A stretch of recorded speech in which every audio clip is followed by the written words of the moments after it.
저는 우리 기쁨의 교회 오늘 이 오전 예배 지금 인원수가 딱 적당한 것 같습니다. 너무 좋습니다. 아까 처음에 시작할 때 우리 신동열 형제가 찬양할 때 아무도 없었습니다. 여기 자리에. 얼마나 제가 감동받는지 너무 좋았어요. 저는 이런 상황에서 눈을 감습니다.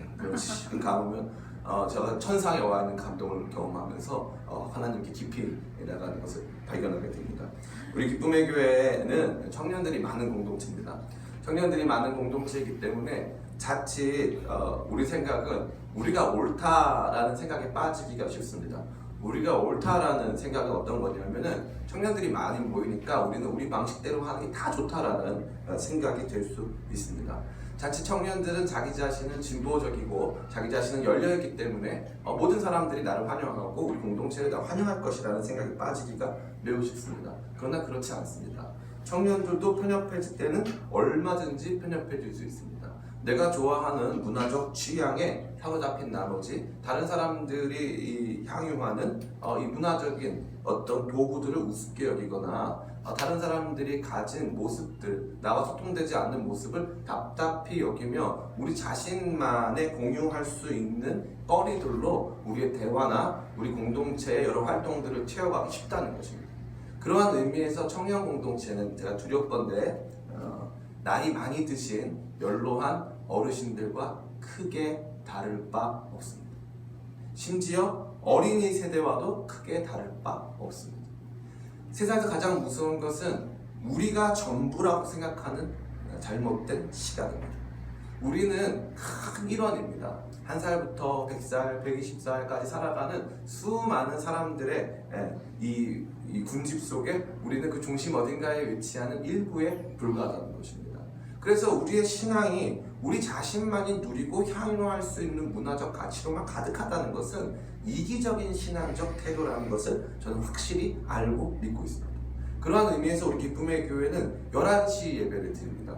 사실 저는 처음에 초반에 11시 예배를 드리지 말자고 그랬습니다. 우리가 이 2시 예배에 집중하자. 손 목사님이 이렇게 말씀하셨습니다.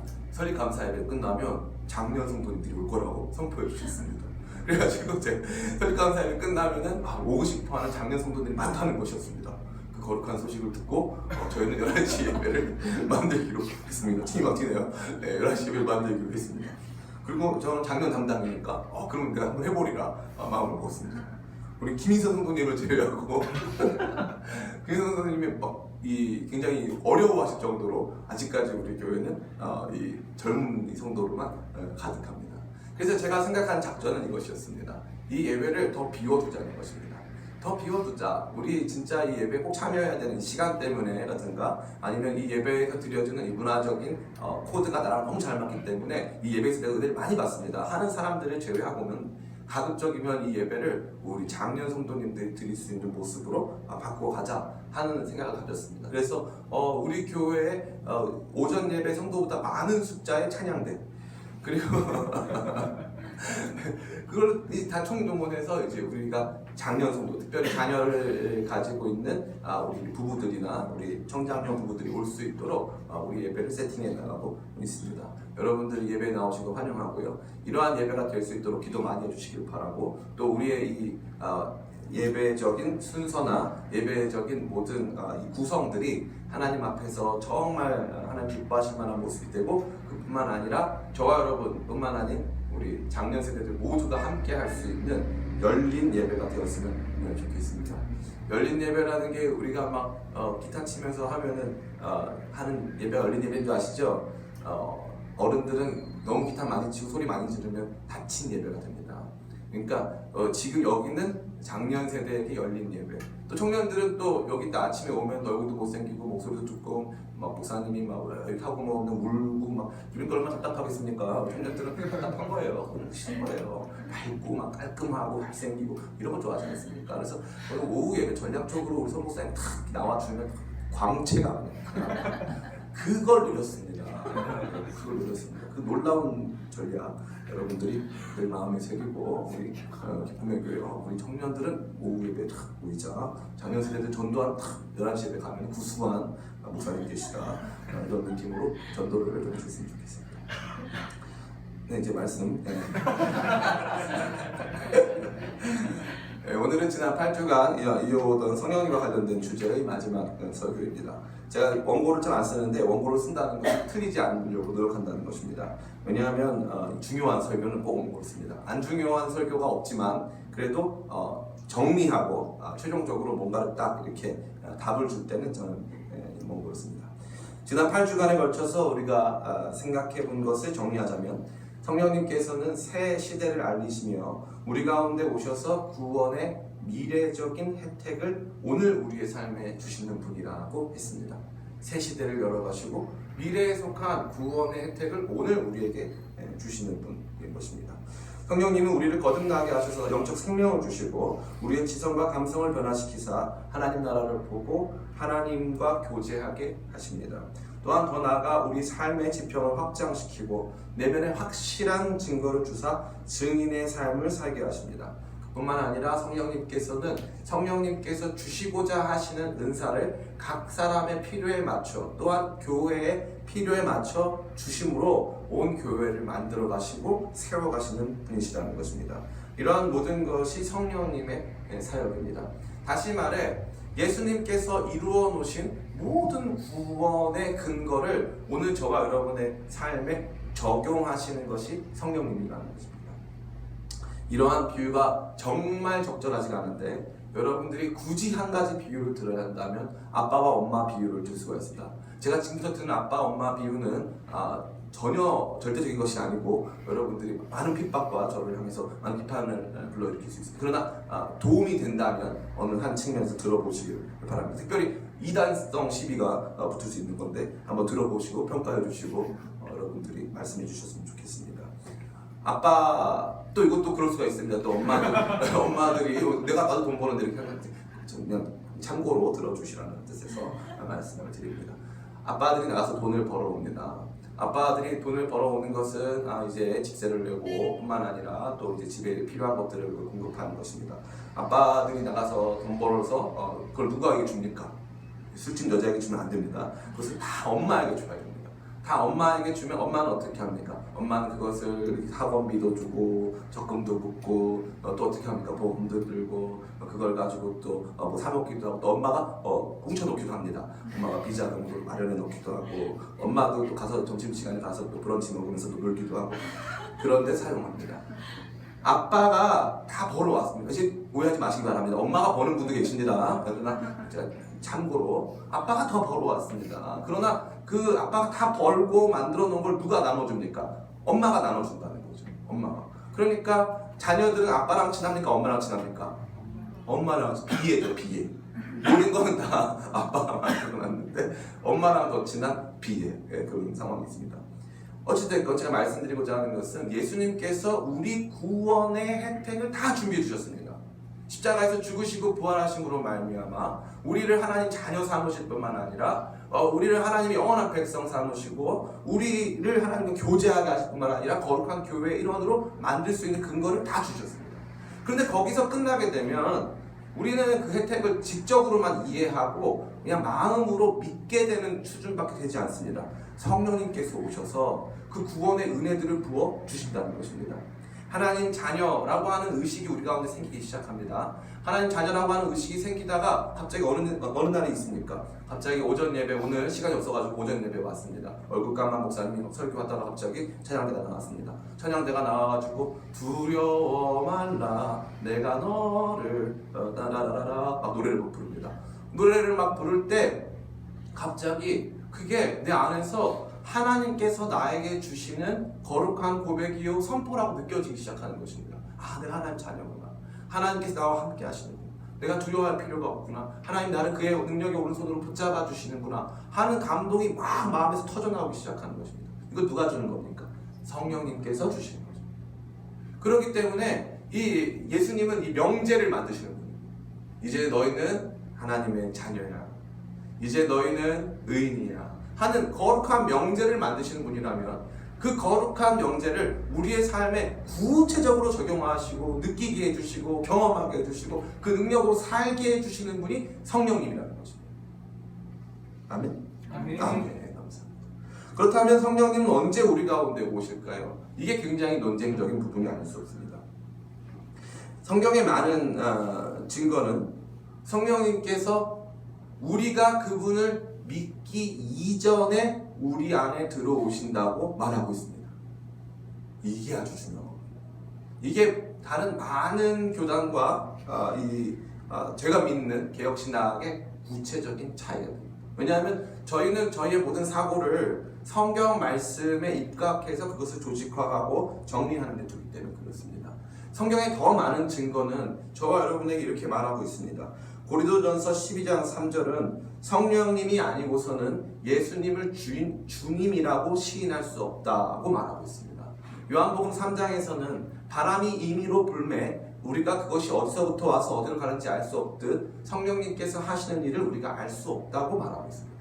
그 말은 무엇이냐 하면 우리에게 영적 새 생명을 주시고 예수님을 주님이라고 하시고 하나님 아버지를 아빠 아버지라고 부르게 하시는 성령님의 역사가 우리 개인적인 사람들의 의식적 활동에서부터 주어지는 것이 아니고 무의식적인 하나님의 역사하심 안에서 성령께서 우리 가운데 찾아오사 우리로 하나님을 아빠 아버지라 부르게 하시고 예수님을 주님이라고 부르게 한다는 것입니다. 아멘 해주셔서 감사합니다. 감사합니다. 그것이 성령님께서 우리 가운데 주시는 영적 생명의 은혜입니다. 다시 말해서 성령 받음은 내가 어느 순간에 나 성령 받았어 이렇게 하기가 애매하다는 것입니다. 나 성령 받았어 하기가 애매하다는 것입니다. 특별히 싱클레어 퍼거슨이라고 하는 아주 위대한 신학자가 있는데요. IBP에서 나온 책이죠. 성령이라는 책에 보면 이 성령님이 제자들 가운데 언제 오셨는가 하는 논쟁이 있습니다. 오순절 때 성령님이 오셨는가 하는 논쟁이 있습니다. 그러나 그렇지 않습니다. 예를 들어 베드로는 예수님께서 가이사랴 빌립보 지방으로 가실 때에 사람들이 나를 누구라 하느냐 물어보신 다음에 그렇다면 너희들은 나를 누구라 하느냐 얘기했습니다. 베드로가 뭐라고 대답했습니까? 주는 그리스도시요 살아계신 하나님의 아들이라고 고백했습니다. 저가 보였습니다. 이런 경우가 별로 없는데 별로 없는데 편집 부탁드리겠습니다. 편집. 주는 그리스도시요 살아계신 하나님의 아들이라고 고백했습니다. 고린도전서 12장 3절은 뭐라고 말합니까? 성령이 아니고서는 예수를 주라고 고백할 수 없다고 했습니다. 다시 말해 베드로가 인식하지 않는 어느 시점에 성령께서 그에게 찾아오셔서 그 안에서 알게 해주셨다는 것입니다. 예수님이 주인이시다, 예수님이 주님이시다는 사실을 알게 해주셨다는 것입니다. 그래서 예수님이 뭐라고 칭찬하십니까? 네가 하는 것은 네가 말하는 것이 아니라 하나님께서 너에게 알게 해주신 거라고 말해준다는 것이죠. 우리 안에 이 이단들 중에 어떤 이단이 있습니까? 구원파 이단이 있습니다. 구원파 이단이 먼저 뭐 물어봅니까? 동의야? 물어봅니다. 너는 구원 받았느냐? 잘 모르겠어요. 그러는 순간 딱 얘기합니다. 너 생일 언제냐? 저 생일 언제니까? 얼마 안 남았군요. 괜히 물어봤어요. 11월 20일. 정말 얼마 안 남았네요.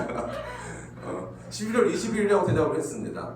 그러면 너는 태어난 날은 있는데 영적으로 태어난 날은 없으면 넌 죽은 거다 이거죠. 영적으로 태어난 날을 모르면 너는 죽은 거다. 그렇게 얘기한 다음에 이제 복음을 제시합니다. 그 다음에 침례를 받습니다. 그리고 오늘이 네 생일이야 라고 말해줍니다. 제가 늘 궁금했던 게 바로 그것입니다. 저는 생일이 5월 2일입니다. 5.2 외우기 쉽죠? 5.2 과일을 생각하면 됩니다. 5.2 생일이 5월 2일인데요. 이 5월 2일이 내 생일이라는 것을 저는 잘 몰랐습니다. 태어나면서 달력을 보면서 오늘이 1900 몇 년도 5월 2일이구나 하면서 태어난 사람 아무도 없습니다. 태어날 때 자기가 태어난 걸 아는 사람도 별로 없습니다. 내가 눈 떠보니 사실 내가 의식이 몇 살 때 들어옵니까? 거의 의식은 한 2살 정도부터 3살 정도부터 들어옵니다. 그 전까지는 의식이 없는 하는 상태입니다. 그 상태로 살다가 이제 기억이 뭐 3살, 4살 그때부터 막 살짝 들어오지 않습니까? 거의 1살 때 뭐 태어나고 기억나는 분 계십니까? 그때 뭐 간호사 얼굴이 기억난다든가 거의 없습니다. 아무도 없습니다. 언젠지 모르게 태어나 있습니다. 그잖아요. 언젠지 모르게 태어나 있는 거예요. 이미 활동하고 있습니다. 나도 모르게 언제 부모님이 가르쳐 생일이 사실은 5월 2일이야 가르쳐 주시는 겁니다. 그러니까 우리는 우리 자신의 출생도 사실은 인식하지 못하는 거 아닙니까? 솔직히 말해서. 그런데 구원파는 뭐라고? 너 태어난 날이 5월 며칠인데 왜 너 영적으로 태어난 날을 모르냐? 그럼 너 구원받은 거 아니다 이렇게 말하고 있습니다. 우리 모태신앙 성도들이 제일 불쌍한 게 뭡니까? 믿음의 영적 체험이 적습니다. 우리의 기억은 뭡니까? 교회 다니던 기억밖에 없습니다. 눈 떠보니까 엄마가 교회를 계속 보냈습니다. 교회 다니던 기억밖에 없습니다. 안 가면 때렸습니다. 엄마가 헌금을 주고 때렸습니다. 그 기억, 상처, 고통, 교회에 나가면 어떤 부담, 압박. 교회 나가면 일단 나왔기 때문에 최선을 다해야 합니다. 성경고사 최선을 다합니다. 달란트 시작 반드시 착징시하리라 이러면서 살아왔던 문화적 관습. 그런데 이 사람들 안에 늘 그게 있습니다. 나는 정말 하나님을 믿는 걸까? 난 정말 예수님을 믿어서 구원받은 걸까? 하는 생각이 있는 것입니다. 제가 말씀드렸죠. 베드로는 오순절을 경험하기 이전에 주님은 그리스도시고 살아계신 하나님의 아들이라고 증거했습니다. 그렇다면 그 안에 성령님께서 찾아오시는 것은 강력한 어떤 이 현상 속에서 찾아오시는 것입니까? 아니면 아무도 알지 못하게 찾아오시는 것입니까? 아무도 알지 못하게 우리 내면 안에 찾아오신다는 것입니다. 저도 동의했습니다. 이 20세 후반에 하나님을 제대로 만나기 이전부터 성령께서는 내 안에 계셨습니다. 그러나 제가 그것을 인식하기 어려웠고 내가 예수님을 참다하게 믿는 것인지를 많이 고민해야 했습니다. 그러나 확실한 것은 그 이전에도 저는 이미 구원받은 하나님의 자녀였고 성령님께서 내 안에 아주 작은 믿음들을 이렇게 만들어가고 계신 것을 경험하게 되었다는 것입니다. 성령님은 하나님의 특별하신 은혜 가운데 먼저 우리 가운데 내주에 계십니다. 근데 오늘 본문은 재밌습니다. 성령님의 충만을 받으라고 하는 것입니다. 성령님을 이미 우리 받았습니다. 믿으십니까? 아멘. 성령님께서 이미 여러분 안에 계십니다. 성령님께서 이미 여러분 안에 계십니다. 몰랐죠? 계십니다. 성령님이 이미 우리 가운데 계시는데 그 성령님을 더 받으라는 것입니다. 그럼 성령님께서 어떤 무게가 있으신 건가? 그래가지고 지금 내가 3g 받았는데 성령님은 5g 받아야 되는 건가? 성령님을 아니면 좀 이렇게 여러 분으로 존재하시나? 내가 한 분 받았는데 4분 받아야 되는 건가? 이런 생각이 되게 쉽습니다. 그래서 이거를 구체적으로 반대하는 사람도 많이 있습니다. 성령 충만을 이제 모호한 것으로 여기고 반대하는 사람도 아주 많이 있습니다. 그러나 확실한 것은 사도 바울은 성령을 받으라고 말하는 게 아니라 성령 충만을 받으라고 말한다는 것입니다. 이것은 저와 여러분에게 보여줍니다. 성령님을 받고 성령님을 우리 안에서 누리고 그분의 구원의 혜택을 우리 가운데서 충만하게 누리는 과정 가운데 그분을 경험하는 정도의 차이가 있을 수 있다는 것입니다. 정도의 차이. 그래서 어떤 사람들은 같이 예배를 드리는데 가끔 이 수요예배, 참 주일 예배보다 수요예배가 좋은 것 같아요. 많이 나오란 뜻이죠. 수요예배 드리다 보면은 갑자기 제가 설교를 하는데 어떤 자매가 막 흐느껴 울기 시작합니다. 흐느껴 막 울기 시작합니다. 어디가 맞았나? 왜 울나? 이런 생각을 많이 듭니다. 흐느껴 울기 시작합니다. 왜 그럴까요?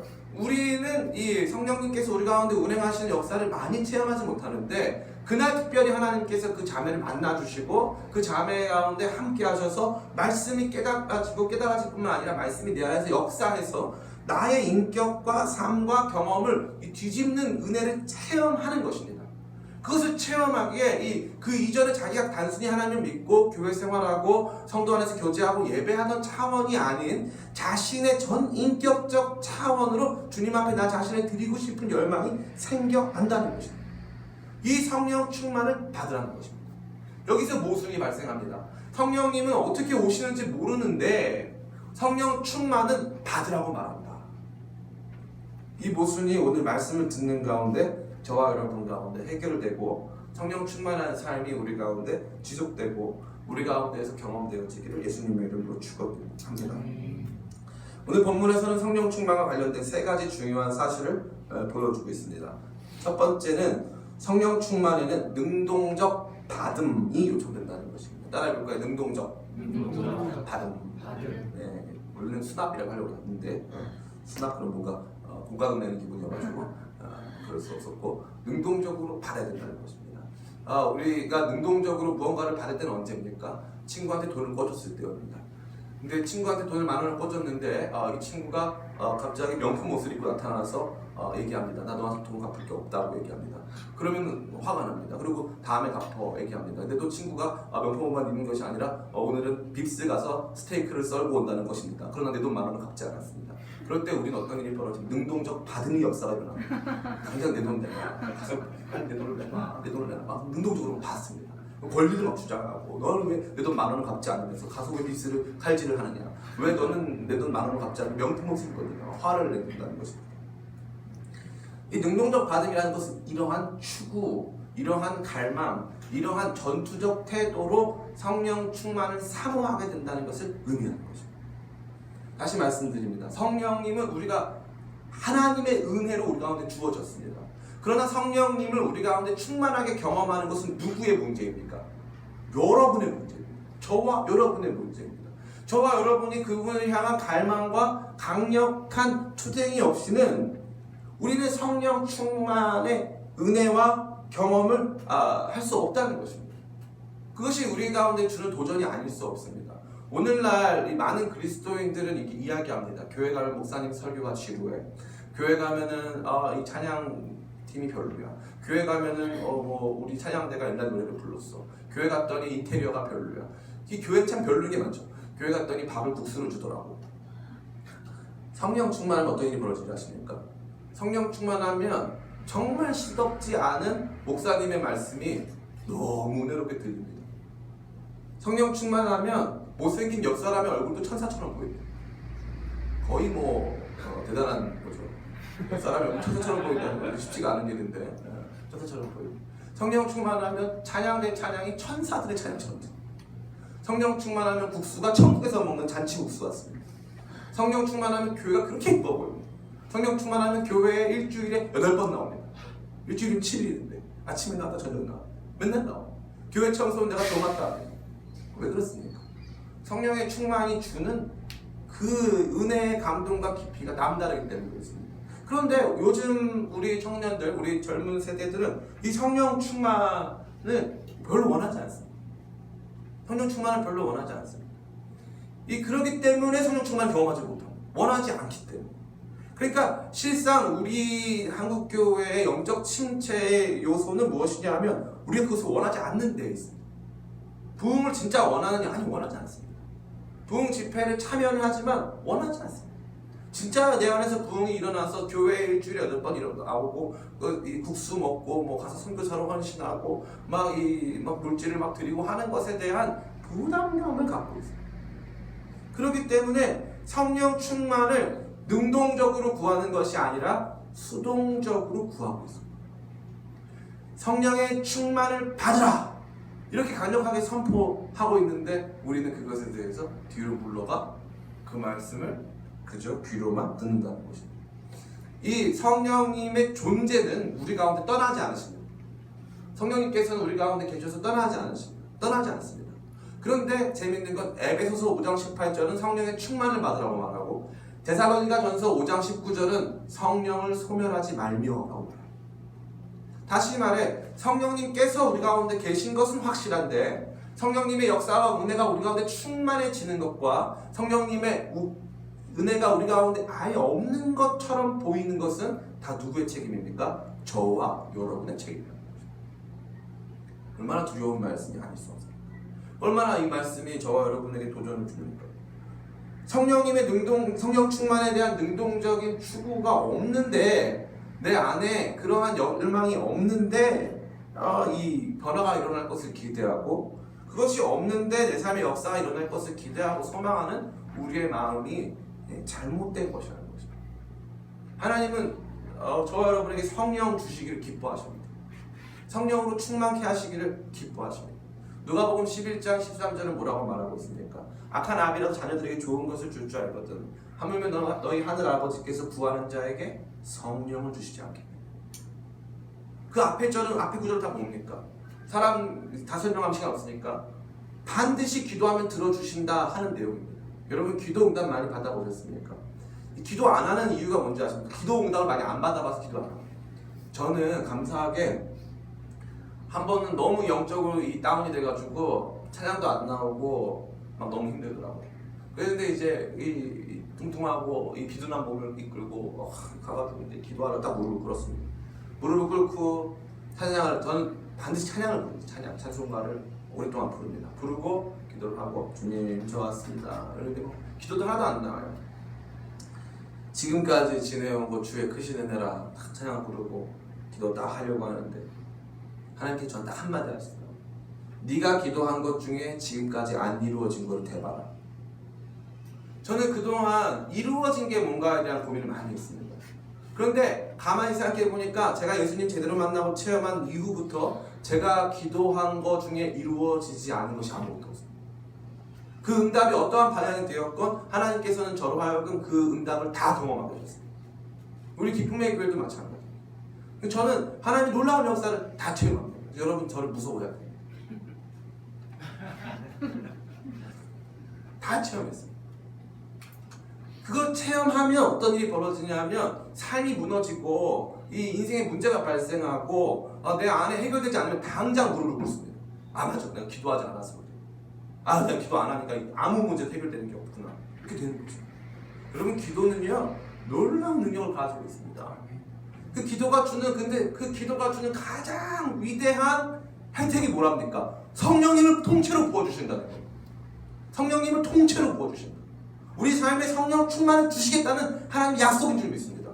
하나님 주시겠다고 약속했고 성령님께서 우리 가운데 가득히 임하시면 우리의 기도가 주님께서 원하시는 기도가 되어 모든 것이 다 합력하여 선을 이루면서 다 응답되는데 우리는 이 혜택을 누리지 못한 채 그저 교회당 예배당 뜰만 밟고 돌아가는 신앙인이 된다는 것입니다. 능동적으로 추구하고 갈망하고 사모하고 받는 것에 대하여서 우리는 둔감하다는 사실입니다.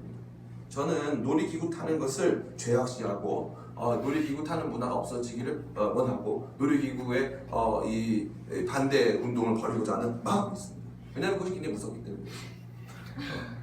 회전목마를 제외한 대부분의 놀이기구는 우리 안에 이 바이오리듬을 불균형적으로 만들어가고 우리를 괴롭히는 요소가 아닐 수 없습니다. 손 목사님과 저는 놀이기구를 싫어하는 운동의 어떤 핵심 주자들입니다. 저희 같은 사람들에게 롯데월드 365일 자유이용권 100년어치를 주면 우리는 뭘 이용하다 올까요? 롯데월드 벤치와 회전목마를 이용하다 올 것입니다. 사람들이 보기에 우리가 어떤 사람일까요? 굉장히 한심하고 굉장히 어떤 안타까운 긍휼히 여길 만한 사람이 아닐 수 없지 않겠습니까? 여러분은 동일합니다. 성령 충만 자유이용권 365일 100년어치로 평생어치를 받았습니다. 성령 충만을 경험하면서 그 가운데 기도하면 우리의 기도가 롤러코스터처럼 막 역사하고 우리를 만나는 사람들 안에서 죽었던 영혼들이 막 살아나고 회복되고 우리 안에 기쁨이 충만한 삶을 살 수가 있는데 우리는 마치 이 놀이기구 반대하는 사람처럼 성령 충만한 신앙에 대해서 사모하고 간절히 원하고 소망하는 바가 없기 때문에 그것들을 누리지도 못한 채 예배당 뜰만 밟고 돌아가는 교회에서 줄 수 있는 가장 중요한 혜택을 받지 못하고 돌아가는 사람들이 되기 쉽다는 것입니다. 저는 언젠가 이 일산으로 가는 이 콜밴 짐 싣고 택시 타는 걸 타본 적이 있습니다. 이 분이 탔는데 이 앞에 이 대시보드 위에 설교 테이프가 벌써 한 10년 가까이 됐으니까 설교 테이프가 한 100여 개가 쫙 있습니다. 제가 교회 다니시다고요? 물어봤습니다. 이분이 하시는 말씀이 저 교회 안 다녀요. 설교 테이프 왜 들으세요? 물어봤죠. 설교가 너무 좋아요. 그러시는 거예요. 교회 안 다니는데 설교가 너무 좋다는 거예요. 너무 은혜가 된다는 거예요. 그래서 교회는 안 다닌다. 그러면 신앙이 있으시니까 그러니까 자기 사실 천주교 신자라고. 천주교 신자고 자기가 천주교 동부지방 청년회 회장이었단 말이에요. 그 천주교회는 어떻게 보면 이게 큰 하나의 교회 아닙니까? 큰 하나의 교회 중에 이 동부 서울을 반을 딱 나눠가지고 이 동부 전체를 대표하는 청년부 회장이었다는 거예요, 자기가. 그런데 자기가 한 활동이라곤 같이 모여서 술 먹고 놀고 거기서 뭐 하는 이 활동들을 열심히 참가한 것밖에 없지 한 번도 하나님의 말씀을 제대로 들어본 적이 없다는 것입니다. 그러다가 CTS를 틀었는데 어떤 목사님이 얘기를 하는 게 신부님들이 하는 거랑은 너무 다른 그 얘기가 들려오는데 그때부터 말씀이 너무 좋아서 그 말씀을 막 내가 얼마든지 얼마든지 먹고 싶어서 자기가 새벽에 그 성당 안 갈 수는 없으니까 새벽 미사 드리자마자 하루에 교회를 2군데씩 간다는 거예요. 저한테 교회를 좀 추천해 달라는 거예요. 제가 추천을 드렸죠. 명동에 있는 어느 교회를 가고 있어요. 갔다 왔습니다. 그러면 저기 이 서초동에 있는 어떤 교회를 가고 갔다 3번 갔다 왔습니다. 그러면 저기에 있는 교회를 한번 그 목사님 아주 유명한 곳이다 갔다 오고 다녀왔습니다. 다 왔다 갔다는 거예요. 이분은 교회만 안 다니지 성령 충만하더라고요. 교회만 안 다니지. 우리가 제 말씀이 탁월하다는 뜻이 결코 아닙니다. 우리가 지금 누리고 있는 이 신앙은 다른 누군가 하나님께서 부어주시는 성령 안에서 눈뜬 사람들에게는 너무나도 영광스럽고 충만한 것인데 우리는 그것들의 혜택을 제대로 누리지 못한 채 성령님을 능동적으로 추구하고 받고 갈망하고 사모하는 삶에서부터 멀어졌다는 거죠. 저는 그것이 너무 안타깝습니다. 하나님께서 오늘 이 행여 우리의 삶에 찾아오실까 해서 기도로 나아가는 사람들이 없습니다. 행여 오늘 주님께서 말씀 가운데 은혜 주실까 해서 말씀의 은혜를 추구하고 사모하는 사람들이 너무나 적다는 것입니다. 그렇기 때문에 받지 못하는 것입니다. 두 번째로 성령 충만은 술 취함과 비교된다는 것입니다. 앞에 보면은 술 취하지 말라 이는 방탕한 것이니 오직 성령의 충만을 받으라고 말씀하고 있습니다. 이 술 취함에 대해서 제가 꼭 말씀드리고 싶은 것은 이 술 취함은 여러분이 맨날 우리 이 알코올을 또 사모하는 성도들이 늘 이렇게 자기를 나는 술 취하지 않을 정도는 먹습니다 이렇게 자기를 포장할 때가 많이 있습니다. 그래서 여기서 말하는 이 술 취함은 여러분의 이 알코올 이 농도를 의미하지 않습니다. 알코올 음용 농도가 몇 %냐를 의미하지 않습니다. 술 취함은 앞에 등장한 5장 18절 앞에 등장한 모든 세속적 삶의 총체를 의미하는 거죠. 모든 세속적 삶의 총체. 그러니까 또 이렇게 잘못 해석하면 술 취하는 행동이 세속적 삶의 총체냐, 그게 아니라 상징적 총체라는 거예요. 세속적 삶이라는 것은 성령님과 무관한 삶의 총체라는 것을 의미합니다. 술 취하지 말라 이는 방탕한 것이니 그것은 하나님이 없는 자기가 주인되어 살아가는 삶의 모습이라는 것입니다. 그러한 삶이 아닌 전혀 다른 삶, 성령의 충만함을 받는 삶을 살라고 하는 이런 영적 대조, 영적 대비가 바로 이 5장 18절에 들어있는 말씀입니다. 그런데 이 술 취함에서 저와 여러분들이 반드시 주목해야 될 부분은 하나님께서 성령 충만을 술 취함과 대조했다는 것은 대조는 반드시 유사한 국면이 있다는 것을 의미하는 것입니다. 다시 말해 술 취함을 상징적 총체로 내밀었다는 것은 성령 충만과 술 취함이 유사한 국면이 있다는 것을 의미한다는 것이죠. 그것은 자기 통제력을 상실한 채 완전히 주도권을 빼앗겨 버린 듯한 모습을 상기시켜 주기 때문에 그렇습니다. 술 취한 사람들은 어떤 행동을 주로 많이 합니까? 술 취한 사람들은 평상시에는 하지 않던 행동을 굉장히 많이 해요. 저는 이런 사람들 많이 봤어요. 평상시에는 젠틀맨도 이런 젠틀맨이 없습니다. 너무 사람이 젠틀하고 사람이 너무 스마트하고 막 너무 아주 좋습니다. 그런데 이 약주가 들어가시면 넥타이를 풉니다. 넥타이를 풀다가 나중에 넥타이가 머리에 올라가 있습니다. 그러다가 이제 이분이 넥타이만 푼 게 아니라 이제 위에 이 단추를 풀기 시작해요. 그러다가 갑자기 이분이 바지를 내리고 시작해요. 그런 분들 많이 봤습니다. 많이 봤어요. 왜 그럴까요? 왜 이 사람이 맨정신에 재밌다 이러면서 넥타이 풀어서 재밌죠? 이러면서 이런 사람이 있을까요? 아무도 없습니다. 맨정신에 아무도 안 그러는 거예요. 이게 술 취함이라고 하는 어떤 자기 통제력 상실이라고 하는 이 거대한 이 실존이 다가왔을 때 자기도 모르는 사이에 자기가 거기에 통제력을 상실한 일종의 허수아비가 됐다는 거죠. 성령 충만도 비슷합니다. 성령 충만은 그 이전에 내가 가지고 있었던 어떠한 이 생각이나 관념, 나 자신이 갖고 있는 태도에서부터 나 자신의 통제력을 하나님께 맡겨드림으로 그분께서 나를 온전히 주장하시는 상태가 된다는 것입니다. 술 취한 사람이 나중에는 처음에는 내가 술을 먹고 나중에는 술이 나를 마시는 상태가 되는 것처럼 이 처음에는 우리가 하나님을 추구했는데 나중에 하나님 나를 완전히 장악하셔서 하나님께서 원하시는 모습으로 내가 변화되고 내가 그러한 행동을 한다는 것입니다. 가끔 성령 충만한 사람들은 어떤 일을 벌입니까? 노래를 부릅니다. 노래. 내 영혼이 은총이 주님 감사합니다. 할렐루야. 노래를 부릅니다.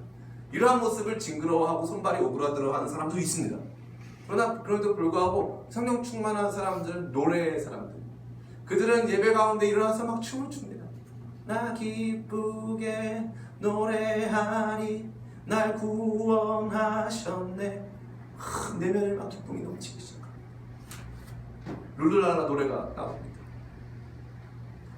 성령 술 취함, 세상 술 취함. 성령 충만은 성령 술 취함이 된다는 것입니다. 저는 비교적 이 금욕주의자는 아닙니다. 벌써 식욕이 왕성하고 그렇기 때문에 금욕주의자는 아닙니다. 그러나 제가 여러분에게 더 추구하기를 간절히 촉구하는 삶은 영적인 쾌락주의자, 크리스찬 히도니즘이라고 하는데요. 영적 쾌락주의자가 되기를 간절히 소망합니다. 여러분, 쾌락주의자들은 주로 뭘 할까요? 술을 주로 많이 마셔요. 술을 주로 많이 모임들과 참석하고 술을 마셔요. 영적 쾌락주의자는 뭐래요? 성령 충만의 술을 마셔요. 성령 충만의 술. 이게 성령님을 술로 비유하는 비유가 요한복음에 등장합니다. 요한복음 2장에 등장합니다. 가나 혼인잔치에 성령님을 뭘로 표현합니까? 포도주로 표현합니다. 포도주. 성령 술 취하면 그런 술 취합니다. 성령님을 충만하게 마셔서 나중에 성령님께서 나를 장악하시는 상태가 된다는 것입니다. 거기에 우리의 마음을 둬야 됩니다. 그러니까 내가 이거를 하는 게 죄인가 아닌가 요거는 내가 좀 안 해야 좀 거룩한 그리스도인 요 정도 차원이 아니라 적극적으로 성령님을 추구하면서 성령 술 취하게 되기를 소망하는 상태가 되어야 한다는 것입니다. 그래서 이 극적인 대비가 일어나는 것입니다. 술 취하지 말라. 이는 방탕한 것이니 오직 성령의 충만, 다시 말해 성령의 취함을 경험하라는 것입니다. 주님, 내 안에 오셔서 나를 장악하시옵소서. 마지막 세 번째는 성령의 충만함은 우리를 감사와 찬양의 삶을 살게 한다는 것입니다. 같이 한번 읽어볼까요? 5장 19절. 앞에는 없습니다. 19절, 20절, 21절까지 같이 읽겠습니다.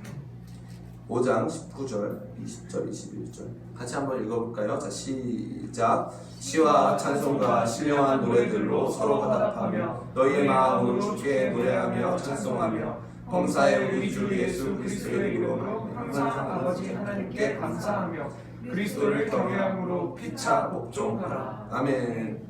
여기 노래라는 단어가 얼마나 많이 나옵니까? 시와 찬송과 노래, 주께 노래하며 찬송하며 이 단어가 등장합니다. 성령 충만은 근본적으로 노래의 삶입니다. 이 노래는 언제 부릅니까, 여러분? 노래는 여러분 안에 기분 좋을 때 부르는 거 아닙니까? 노래는 우리 안에 우리의 이 심상이 감정적 고조가 극대화됐을 때 부르는 것 아닙니까? 여러분 앞에 나와서 노래 하나 불러봐 이렇게 할 때 말고 여러분들이 갑자기 어느 순간에 라라라라 하면서 노래 부를 때 언제입니까? 기분 좋을 때 노래 부르는 것입니다.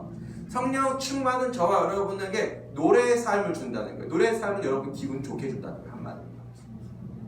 여러분 이 신앙 감정론이라는 책이 있습니다. 조나산 에드워드의 신앙 감정론.